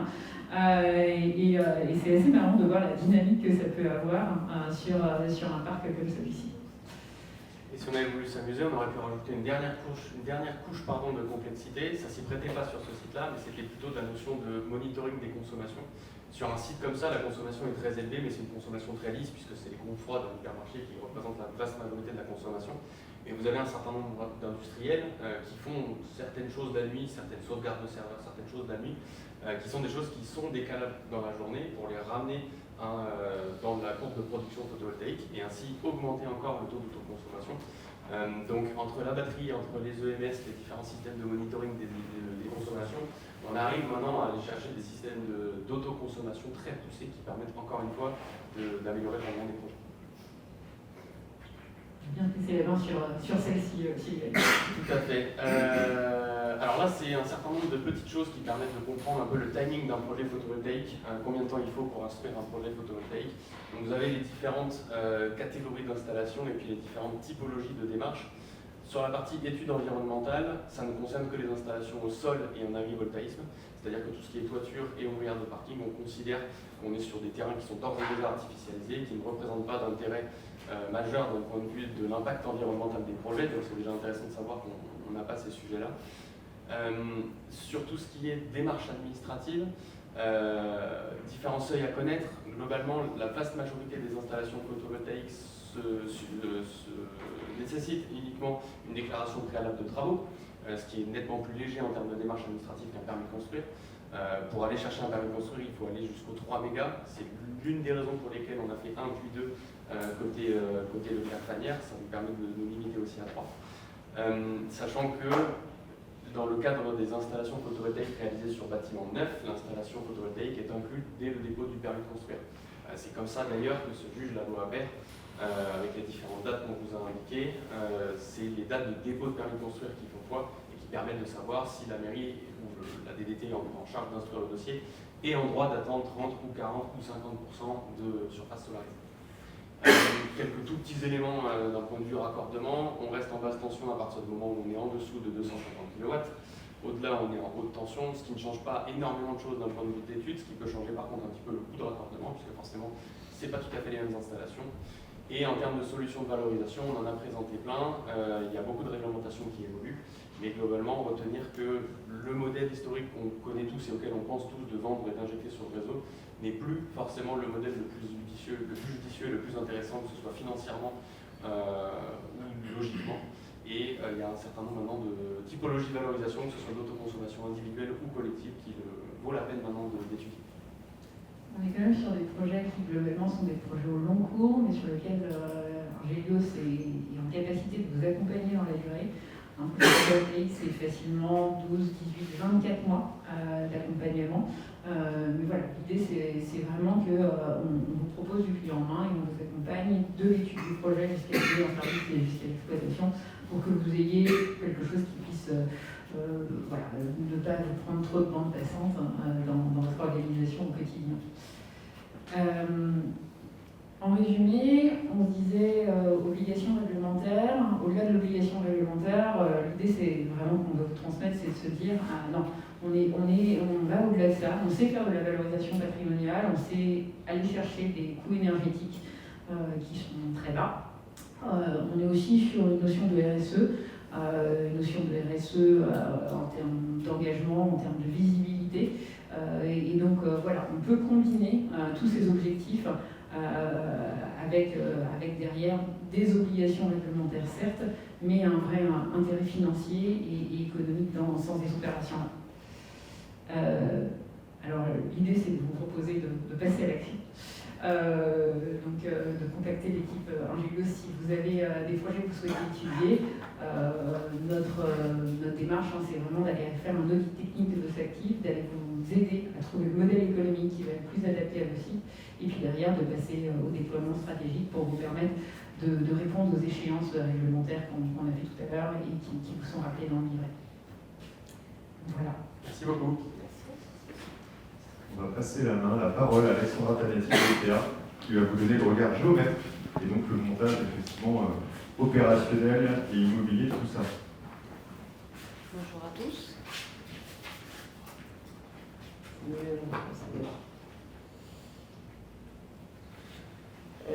En effet, on trouvait ça intéressant et je remercie Angelios pour la proposition. On trouvait ça pertinent de faire intervenir le géomètre expert que je suis, qui va intervenir, alors pas sur tous les montages d'opérations dans le photovoltaïque, mais sur des opérations où Nathalie a pu parler d'obligations réglementaires, Angelios, CICEO ont parlé d'opportunités de valorisation du patrimoine, et finalement il y a un petit professionnel dans l'ombre de tout ça, parce que ça revient à faire des opérations d'aménagement, qui est le géomètre expert, et qui est là pour vous permettre d'avoir la bonne assiette pour faire tout ça, que ce soit au niveau parcelle, au niveau volumétrie, au niveau copropriété. Donc, dès que vous êtes sur des projets de pure autoconsommation, on n'intervient généralement pas parce que vous êtes sur vos terrains, vous connaissez votre foncier, vous le maîtrisez et vous avez déjà fait ce travail, je dirais. Mais sur certaines opérations, notamment du tiers investisseur ou de la création de valeur en découpant un morceau du foncier pour un projet photovoltaïque, eh bien on est un peu le troisième pied du triptyque réglementaire, opérationnel et juridico-foncier.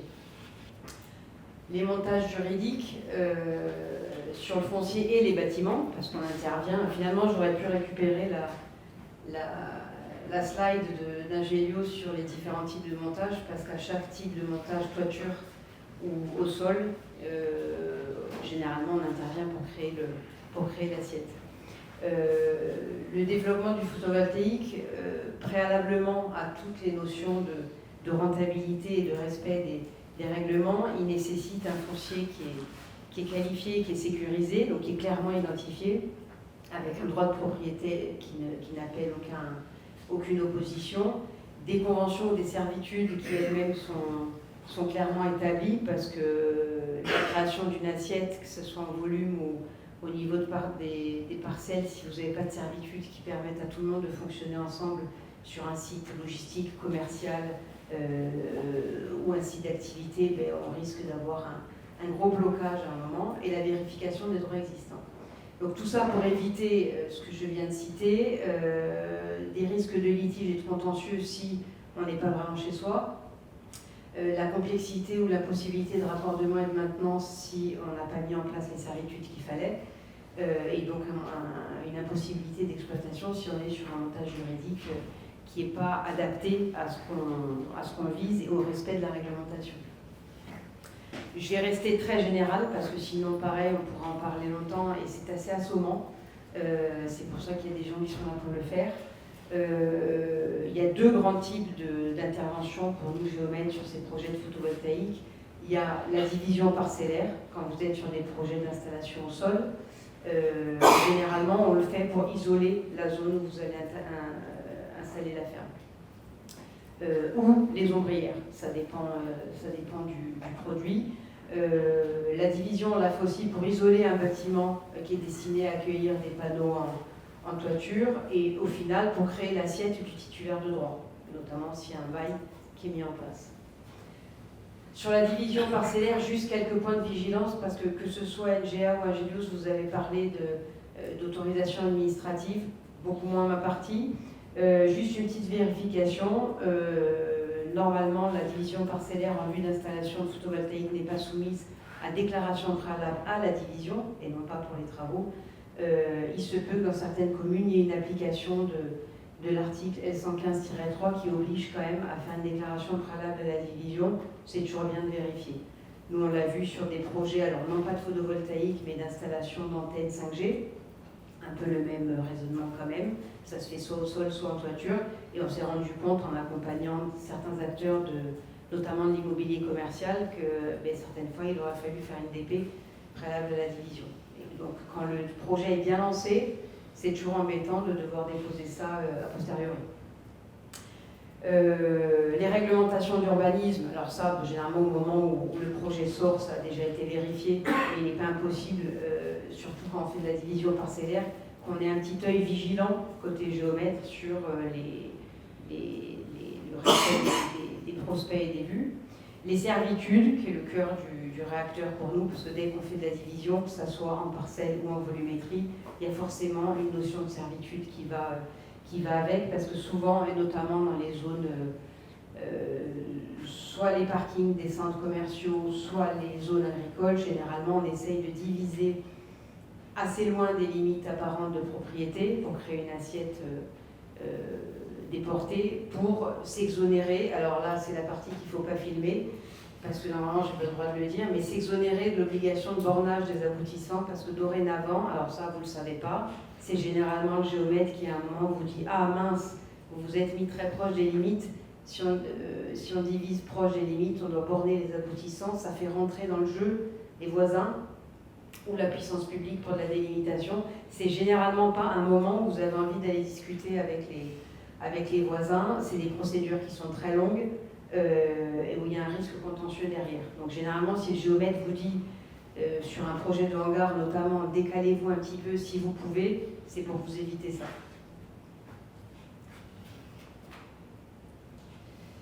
Donc voilà une application pratique de ce que vous avez certainement déjà vu sur certains de vos sites. Donc la division parcellaire avec la création de servitudes de passage pour l'entretien des panneaux, servitudes de tréfonds pour le passage des réseaux de raccordement et servitudes pour l'implantation de locaux techniques qu'on voit assez fréquemment. Ça, je le mets, c'est vraiment pour que vous l'ayez dans les slides, parce que je ne vais surtout pas m'étendre là-dessus. C'est les petites vigilances sur la notion de surface en termes de foncier, parce qu'il y a une grande différence entre vos surfaces réelles, vos surfaces graphiques, les surfaces cadastrales qui sont des contenances. C'est des données qui ne servent pas à la même chose, mais qu'on utilise généralement tout ensemble sur les documents. Et c'est juste pour avoir à l'esprit que des fois, vous pouvez avoir des petites variations entre vos surfaces foncières, mais c'est le géomètre qui est là pour s'occuper de ça. La division en volume, qui est un autre type de montage qu'on voit assez fréquemment, soit sur les bâtiments existants, quand on veut créer une assiette autonome, soit sur les sites qui sont déjà en volumétrie. Par exemple, la majorité des centres commerciaux et des parkings des centres commerciaux, sont surtout sur les hypermarchés, pas tant les markets, sont des sites qui sont déjà en volumétrie. Donc dès qu'on veut créer une assiette, en fait, il faut venir, que ce soit pour les ombrières, pour les fers ou en toiture, il faut subdiviser un volume existant pour créer un nouveau volume et donc traiter les servitudes qui vont avec. Voilà, donc généralement, division en volume, ça va être des découpages volumétriques assez simples ou des subdivisions de découpages initiaux qui sont eux-mêmes assez simples pour créer encore une fois une assiette foncière qui est une assiette de droit.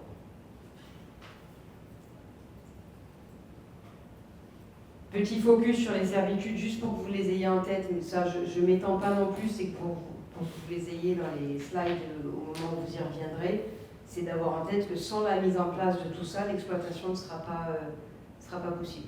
Donc Et comme nous, on intervient, on est vraiment la petite brique en amont de toute la chaîne de valeur pour le propriétaire, c'est des choses, alors c'est pas à vous d'y penser, vous n'avez juste à penser qu'à une chose, c'est de se dire, est-ce que j'ai besoin d'un géomètre sur cette opération? Et il faut qu'il fasse correctement son travail au début pour que vous ne soyez pas bloqué après. Voilà, moi je vais m'arrêter là pour ne pas rentrer trop dans le détail. Et s'il y a des questions sur la partie foncière, on pourra soit les voir maintenant, soit en discuter un petit peu après. Je vais laisser la partie assurance prendre la main. Merci. Rôle clé des assureurs. Le titre a été changé, alors, je pense, non? Bon, Quoi qu'il en soit, oui, effectivement, l'assurance a quand même un rôle quand même important pour les différents acteurs en fait, qui vont être amenés à intervenir sur une centrale, sur un projet d'installation photovoltaïque, non seulement pour couvrir, continuer l'activité, et puis aussi pour les intervenants de s'assurer qu'ils sont bien assurés si jamais il y a un problème, que vous puissiez effectivement obtenir une réparation, au moins financièrement, de la part de votre assureur. Voilà. Alors, je vais m'arrêter sur les principaux risques que nous, en tant qu'assureurs, on voit. Alors déjà, c'est sur toute la partie dommage, en fait, de votre bâtiment. En fait, vous êtes propriétaire d'un bâtiment, vous voulez une installation photovoltaïque, vous avez raison, on voit que ça présente plein d'avantages financiers, en fait, pour le propriétaire. Mais à côté de ça, il y a quand même des points d'attention à avoir pour éviter, effectivement, d'avoir des sinistres importants. Nous, le risque majeur pour le photovoltaïque, c'est l'incendie. Voilà. Donc, j'ai tout.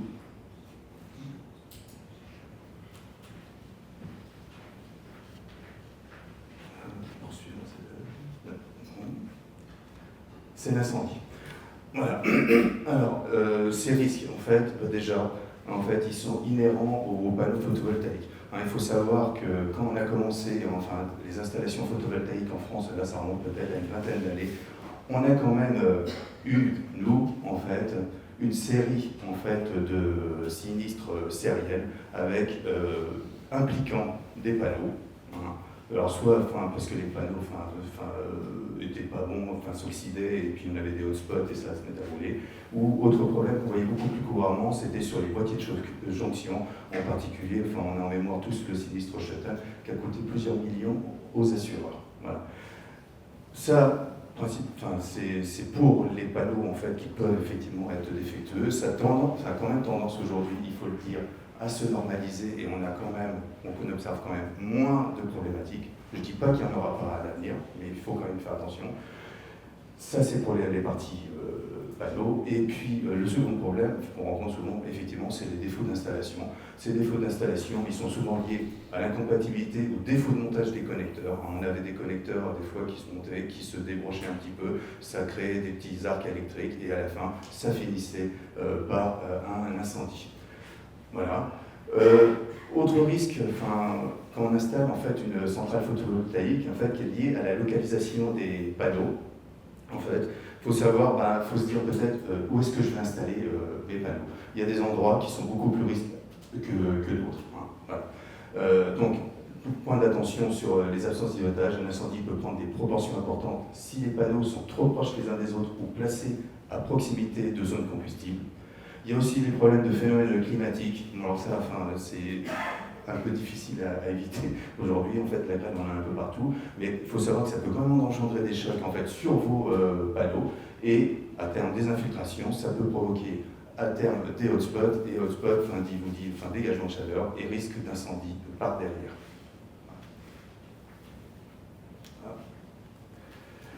Donc, nous, en fait, ce qu'on va vous conseiller, c'est de faire attention effectivement à certains points pour éviter tous ces problèmes-là. Donc, déjà, réduire la vulnérabilité de l'installation. Donc là, on va vous conseiller effectivement de choisir le bon emplacement.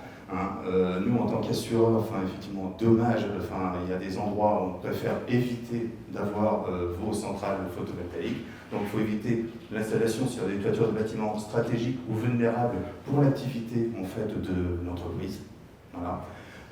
Éviter l'installation sur les toitures de bâtiments abritant des activités qui peuvent générer des atmosphères explosives ou corrosives, parce que là, vous avez toutes les chances effectivement de pouvoir dégrader vos panneaux et provoquer en fait, vous pouvez aggraver en fait les risques et les conséquences d'un incendie.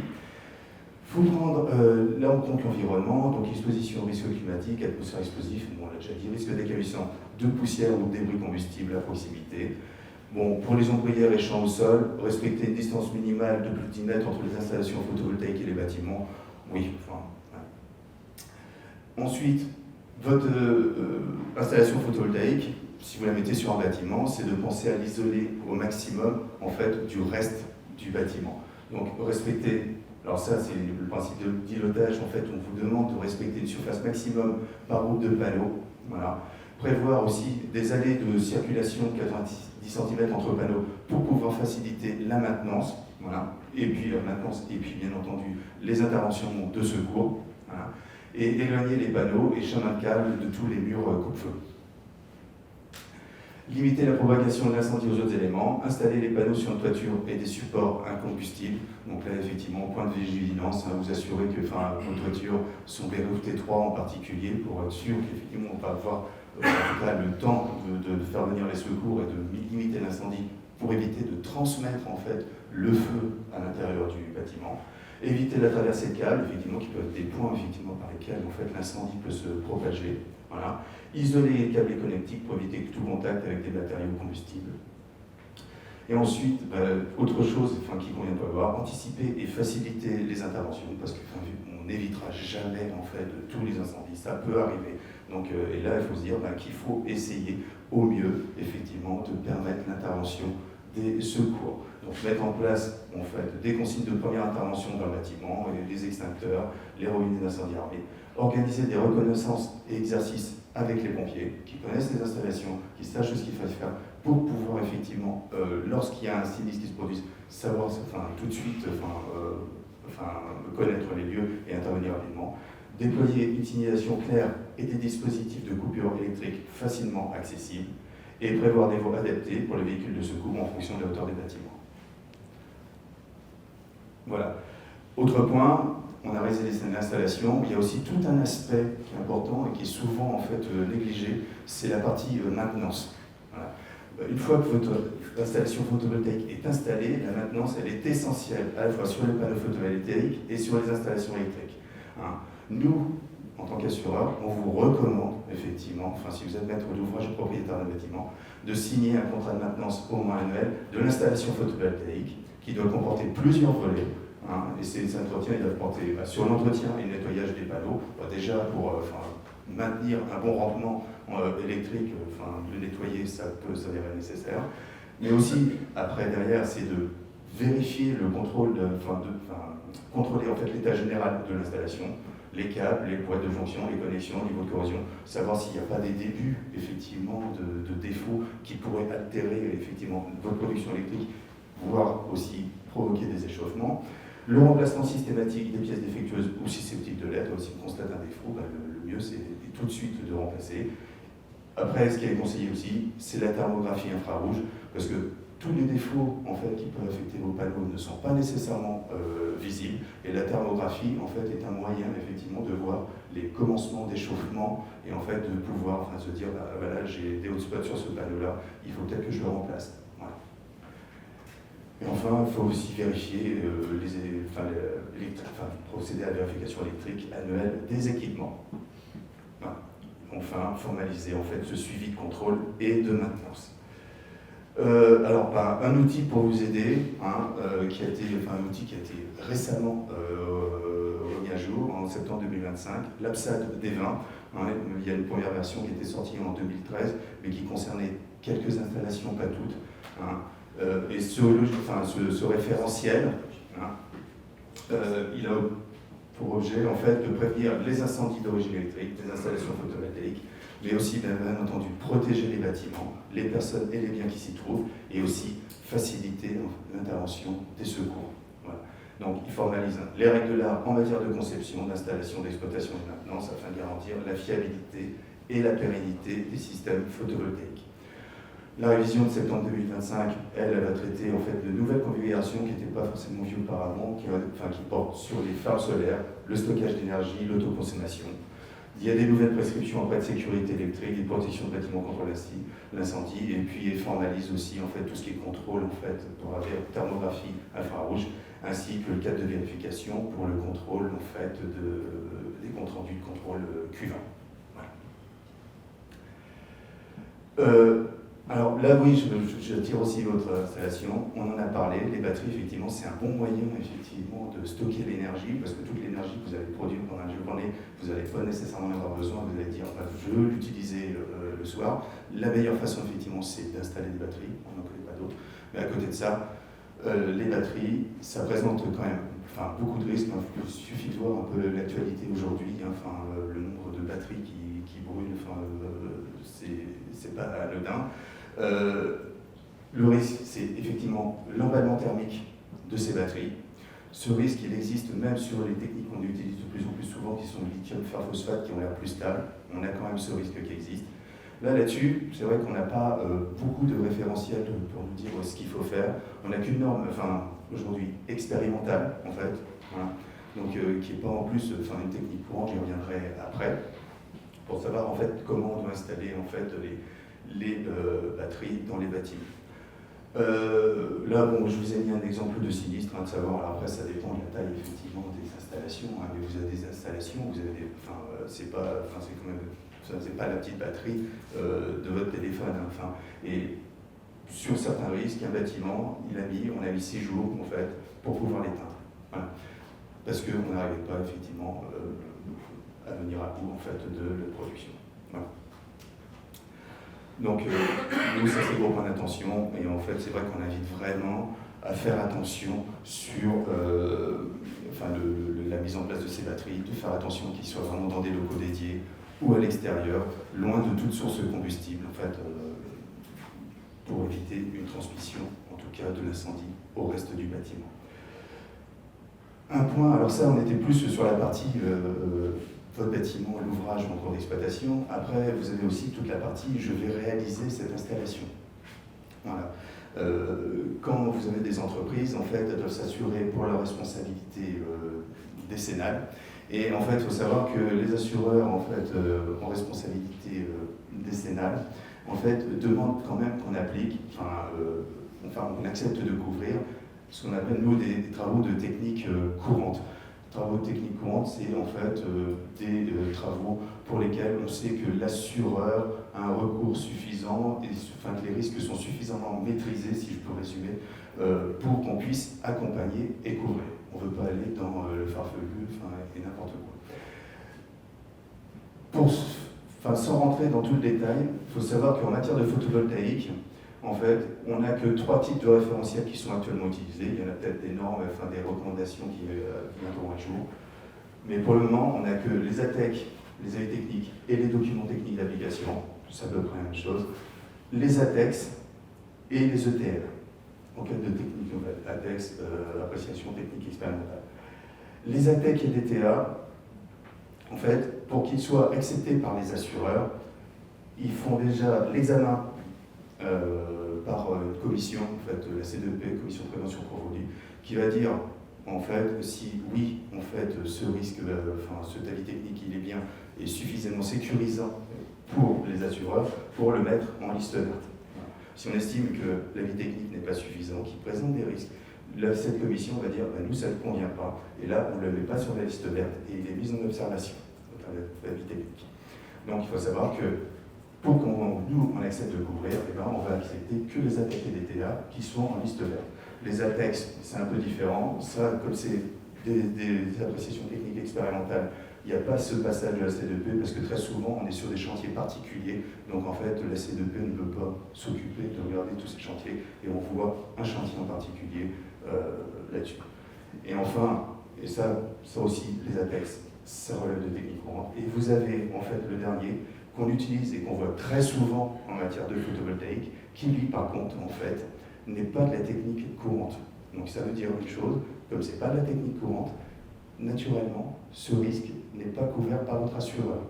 Sauf si celui-ci accepte, en fait, que le procédé soit rajouté au contrat. Mais de fait, initialement, ce n'est pas prévu. Alors, peut-être vous expliquer un peu pourquoi. En tout cas en matière de photovoltaïque. Avec les ATEX et ATEC, pourquoi nous on est rassurés? Parce qu'on sait que c'est une évaluation qui est multi-compétences déjà, c'est fait par un collège d'experts qui regroupe en fait plusieurs professionnels, où on va trouver des entreprises, des bureaux d'études, des contrôleurs techniques, des fabricants, donc même une habitude en fait des problématiques qu'on peut rencontrer lorsqu'on réalise une installation. L'enquête de technique nouvelle, en fait, là, on n'a pas un collège d'experts, on a juste une personne qui va valider, en fait, le procédé. Voilà. Après, bon, c'est quand même quelqu'un de compétent, mais l'avis de plusieurs est toujours meilleur, en fait, que l'avis d'un. Et autre chose, l'ETN, on se rend compte qu'en fait, il ne va pas valider tous les points qui sont regardés en fait par nos avis techniques. Quand on a des avis techniques ou des ATEX, pour la fonction génie électrique, on sait que ça s'est regardé en fait, par les professionnels. Et donc ils vont valider ça. L'ETN, vous regardez, en général, on n'a pas cette appréciation-là. Donc nous, ça ne peut pas nous convenir. Et pour nous, le risque électrique, il est quand même important, parce que comme je vous rappelle, celui qui est lié au risque d'incendie principalement. Voilà. Enfin, il y a la fonction couverture. Là aussi, les ATEC et les ATEX, on a cette certitude en fait que c'est bien examiné. Avec les ETN, je ne vais pas dire que c'est mal examiné, mais il y a plusieurs points qui ne sont pas vus. Donc nous, en tant qu'assureur, on n'est pas certain que ce procédé soit bon. Voilà. Donc, au final, si on doit en fait retenir quelque chose, c'est, enfin, et pourquoi en fait des assureurs, enfin, en tout cas dont AXA, enfin, je suis représente, on liste les procédés en photovoltaïque. Déjà, comme les ETN, ce n'est pas de la technique courante, de base, ce n'est pas couvert. Donc si on veut que ça soit couvert, il faut que ça soit clairement inscrit dans les contrats d'assurance. Ça, c'est vraiment un point d'attention, enfin, je donne aux maîtres d'ouvrage de s'assurer de ce point-là, et même pour les installateurs, d'être certains quand ils font l'installation, de savoir s'ils sont bien couverts par ça. Voilà. Et là, autre chose aussi pour nous, c'est on se rend compte que les avis techniques, en fait, il y a quand même l'examen, comme je vous disais tout à l'heure, de la C2P. Voilà. Mais sauf que la liste C2P, qui valide les avis techniques, elle n'est pas archivée, en fait, et elle est très fluctuante. Du jour au lendemain, effectivement, votre avis technique, il peut passer, il peut ne plus être valide. Et donc, du coup, il ne sera plus assuré, en fait, automatiquement par votre contrat. Donc, c'est pour ça que c'est vrai que nous, alors ça, c'est vrai que je parle pour ça parce que tous les assureurs ne font pas la même chose. On sait que si on ne liste pas tout de suite, on n'est pas certain que 6 ou 7 ans après, on sera capable de savoir si le procédé qui avait été mis à l'époque en œuvre, elle était de technique courante. Voilà, donc on préfère le mettre, parce que comme ça, nous, on vous dit, on le couvrait en 2015. En 2015, on savait que vous aviez ce procédé-là. Le sinistre, on l'a aujourd'hui en 2021. On est certain que vous avez couvert. Voilà. Oui, les avis techniques aussi photovoltaïques sont régulièrement mis à jour, liés notamment à l'intégration des nouveaux modules. Ça, on voit, c'est très, très, très rapide en fait. Au final, les modules qui étaient valides il y a 2 ans, aujourd'hui, ils ont tous été remplacés, on en a d'autres. Voilà. Et enfin, nous aussi, ça nous présente un avantage en fait de lister les procédés. C'est qu'on sait que si on commence à avoir un jour un nouveau sinistre sériel, ce que je ne souhaite pas, bien entendu, c'est qu'on sait qu'en listant les procédés, on pourra identifier en fait et prévenir en fait nos clients qui auront ce problème-là, afin de prévenir en fait les risques futurs. Et puis, comme je vous disais tout à l'heure aussi, pour le maître d'ouvrage, en fait, c'est s'assurer que l'installateur est bien couvert pour le procédé mis en œuvre. Alors, bon, quelques points sur la sinistralité avec le photovoltaïque. Je ne reviens pas sur l'incendie, on en a déjà parlé un peu tout à l'heure. Bon, il y a d'autres éléments, en fait. Alors, c'est tous les sujets d'infiltration. Alors, ça, les sujets d'infiltration, on l'avait vraiment beaucoup, effectivement, quand on faisait de l'intégration au bâti, où, en fait, on avait nos panneaux photovoltaïques qui assuraient, eux aussi, l'étanchéité et apportaient, effectivement, cette fonction d'étanchéité à votre couverture. C'est vrai qu'aujourd'hui, de plus en plus, on voit que les systèmes, on est plus en superimposition de couverture, on a moins de problèmes. Après, il peut se poser le problème de personnel, d'étanchéité ou de la toiture. Voilà. Bon, là, j'ai mis aussi, on a les cas aussi des systèmes par crochet, où on voit quand même quelques petits problèmes, où on insère des crochets sous les couvertures, en tuiles mécaniques. Ça peut créer une pression en fait, sur les tuiles et ça peut casser la tuile. Et puis une tuile cassée, dès qu'il y a une fissure, c'est un endroit où l'eau peut passer et peut causer des fuites. Donc ça, c'est ce qu'on voit quand même assez régulièrement. Les autres défauts, plus graves, en fait, c'est les effondrements, très souvent liés au vent. Alors ça, c'est vrai que les ombrières, en fait, sont quand même sondées au vent. Donc ils sont quand même soumis, effectivement, à des effets de vent assez importants. Et il faut savoir qu'effectivement, la structure, en fait, pour soutenir ça, elle doit être dimensionnée pour cela et vérifier, s'assurer qu'elle peut reprendre l'arrachement lié aux effets du vent. Alors, on parle de la structure, mais il y a aussi les fondations, bien entendu, qu'il ne faut pas négliger. Voilà. Et voilà, donc là, vous avez un exemple, en fait, sur une ombrière, sur un parking, en fait, d'ombrières qui se sont effondrées. À mon avis, il doit y avoir un petit quand même défaut de dimensionnement, paraissent un peu faibles les sections des poteaux.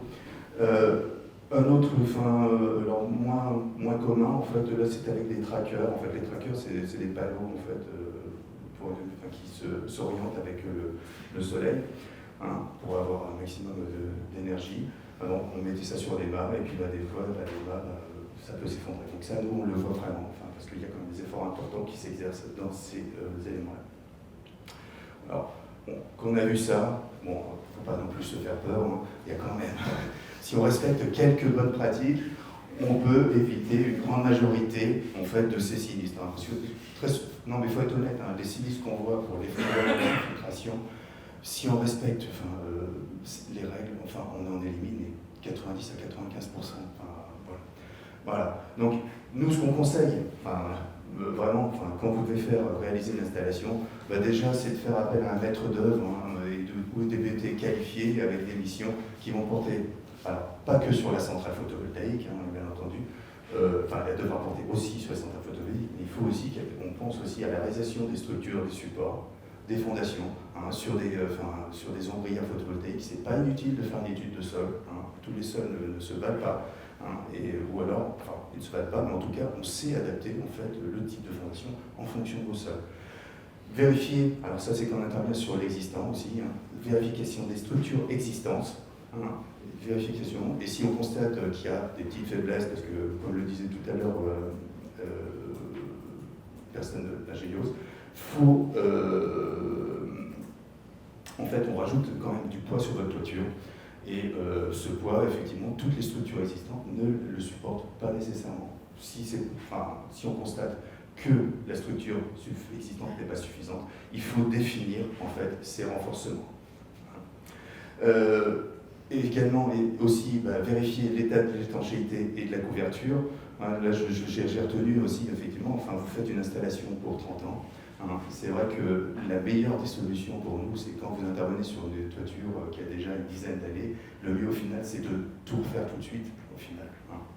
Parce que comme ça, vous êtes sûr au moins d'avoir quelque chose de pérenne, et en plus, vous serez certain que le système photovoltaïque que vous allez mettre en œuvre, il est conforme avec le système, la couverture ou le système d'étanchéité qui est en place. Voilà. Compatibilité du support avec la centrale installée, compressibilité des isolants, ça c'est plutôt pour le système de lesté, s'assurer que les isolants ne vont pas tasser, et puis de résistance à feu de votre toiture. Alors, utiliser des procédés adaptés, et dans le domaine d'emploi et avec les produits visés par l'avis technique, ça on le dit, un avis technique, quand vous regardez, c'est des produits avec un système de mise en une façon de mettre en œuvre dans un domaine d'emploi visé. Si vous ne respectez pas ce triptyque, en fait, vous avez toutes les chances d'avoir des sinistres. Et on pourra vous dire en plus que vous dérogez à la vie technique, donc du coup, vous n'êtes plus en technique courante. Et donc du coup, une chance que vous ne soyez, votre assureur vous fasse après un refus de garantie.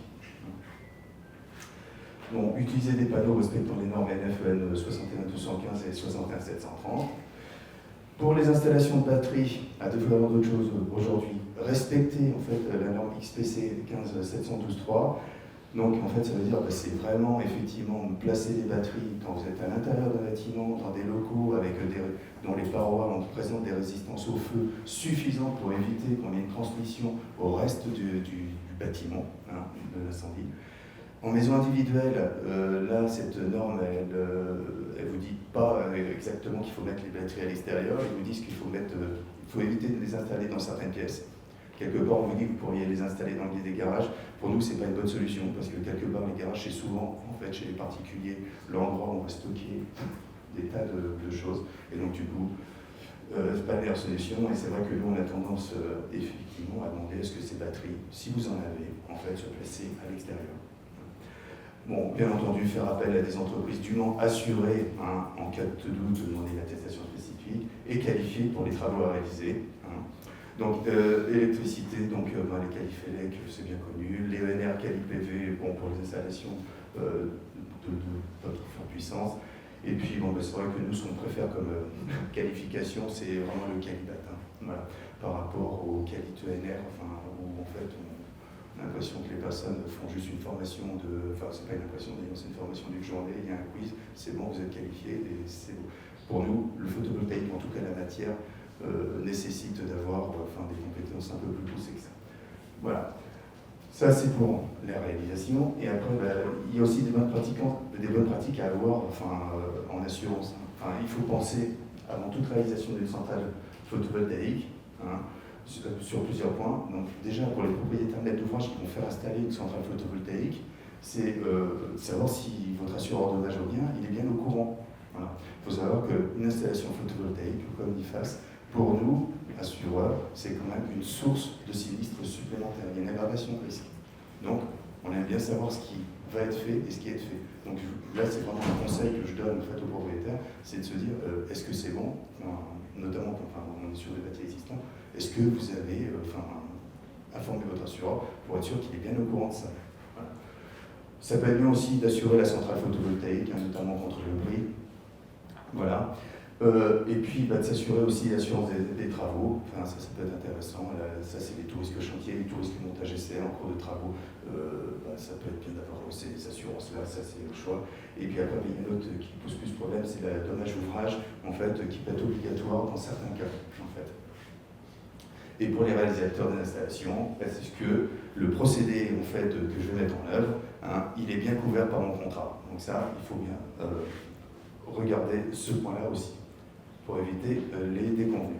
Donc là, c'est le dernier point sur lequel je vais m'arrêter, c'est sur tout ce qui est ouvrage soumis, non soumis ou équipement professionnel. Il faut savoir que l'activité photovoltaïque, au final, c'est une activité où on peut se retrouver dans les trois cas. Voilà. Il y a beaucoup de métiers, quand on était couvreur, on savait qu'on était sur du soumis, ça ne posait pas de question, on devait avoir une assurance décennale. Avec les ouvrages photovoltaïques, ce n'est pas tout le temps le cas. Voilà. Je rappelle deux choses, en fait. Déjà, l'ordonnance du 8 juin 2005, qui indique en fait les ouvrages qui sont soumis à obligation d'assurance. Enfin, plutôt, d'ailleurs le contraire, il définit plutôt les ouvrages qui ne sont pas soumis à obligation d'assurance. Donc, dans les exclusions absolues, on a tous les ouvrages maritimes, lacunes fluviaux, les ponts, les aéroports et tout ça, donc ça pose pas de sujet. Mais c'est le deuxième alinéa qui pose plus de problème. C'est là aussi, on est sur des ouvrages exclus, sauf si. Voilà. Et dans ces ouvrages exclus, vous avez les ouvrages de production, de stockage et de distribution d'énergie. Donc, l'ouvrage de production, de stockage et de distribution d'énergie, normalement, ils ne sont pas soumis, sauf si, en fait, ça c'est le dernier morceau de votre phrase, sauf si l'ouvrage de l'élément d'équipement est accessoire à un ouvrage soumis à ses obligations d'assurance. Vous installez une centrale photovoltaïque sur un bâtiment, de base, vous êtes accessoire à un bâtiment, donc du coup, comme vous êtes accessoire à un bâtiment, votre ouvrage devient soumis.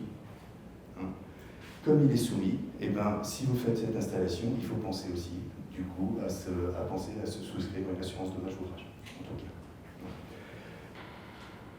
Enfin, un dernier point, en fait, là c'est l'article 1792-7 du Code civil qui va sortir en fait de la décennale tout un ensemble d'ouvrages dont on considère qu'ils ne sont pas soumis.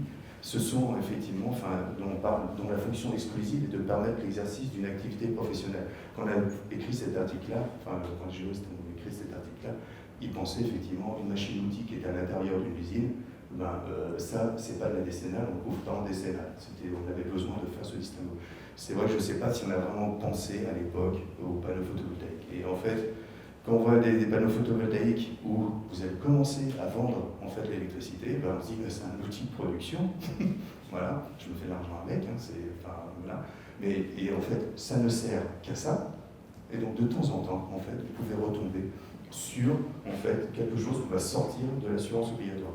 Donc là, je vous avoue, c'est un domaine qui est un peu compliqué, même pour nous assureurs, on a du mal à se positionner suivant la nature de l'opération qui est à réaliser, de savoir si vous êtes soumis, pas soumis, si vous êtes sur un ouvrage de process. Et là aussi, c'est vrai que, moi, le conseil que je donne aussi là-dessus, c'est suivant le projet que vous allez réaliser, allez voir aussi votre assureur pour savoir si vous avez besoin de souscrire une assurance particulière à ce sujet-là. Voilà. Je m'en arrêterai là. Voilà, merci. Merci à tous. Alors, ça y est, on vous a fait le spectre effectivement qui était relativement large. Ce qu'il faut en retenir, c'est qu'il y a un contexte ou un cadre, en tout cas réglementaire, qui s'impose à tout le monde. qu'il faut bien appréhender et donc prendre les bons conseils qui sont experts sur la question. On est là justement pour ça. Vous avez compris aussi que de cette contrainte réglementaire, en tout cas, il y a des leviers d'opportunité. On reprend le cas effectivement du Leclerc sur Fanière, qui à la base effectivement a posé de l'ombrière pour certaines raisons, mais en tout cas qui a trouvé vraiment une vraie dimension d'autonomie énergétique sur le sujet, c'est super bien. Et voilà, mais en tout cas vous comprenez que tous ensemble, en fait, on est capable de vous accompagner sur plein de choses, quelle que soit la typologie de vos projets.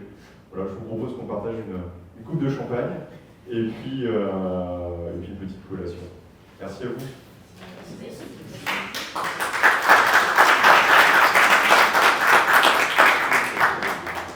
Je précise une chose d'ailleurs, parce que AXA a souligné l'importance de l'installateur et du BE. AXA est notre assureur. Il nous fait confiance, il sait qu'on fait correctement les choses.